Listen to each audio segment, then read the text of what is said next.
Our main goal from the marketing department for Dakota Gasification is to make sure that we find a market and a high value market for all of the co-products that we produce. Our goal is to try to find customers and marketplaces that will pay the maximum value for these products in order to maintain the best margin and availability for our customers. Urea in our area is a commodity that's used quite regularly. Okay, it's a substitute for nitrogen as far as ammonia, so you can use urea instead of ammonia, anhydrous ammonia. And so marketplace in our area is continuing to grow.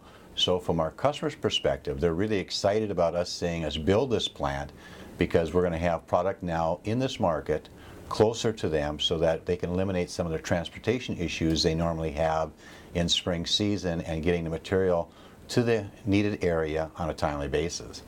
One of the things that our marketing team is doing is we're working with our customers to look at what makes the most sense to keep our freight costs down and the freight movement at best possible to move the product in season and out of season.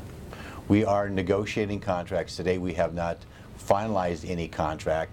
We are waiting a little bit more until our plant gets a little bit further along so we know exactly the timeline to make sure our timelines match with our contracts. We don't want to get our contracts at such that we have an obligation to deliver before we have enough material to meet those contractual obligations. Anhydrous ammonia is one of the largest co-products that we market out of the plant from a value standpoint. The other ones that are also good value are CO2.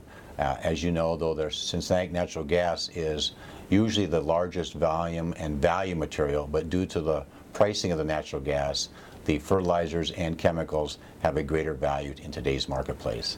The spring, in April, May, the team out there, including marketing, operations, accounting, security, everybody worked well together to complete the spring season. And in April, May, we moved about 90,000 tons out of the plant, which was a very, very good spring for April-May time period. A normal spring will yield us sometimes in those 2 months anywhere from that 60,000 to maybe 70,000 tons during those periods. Okay, this year was a very good spring, like I said earlier, and our teamwork was very good to get it delivered on a timely basis.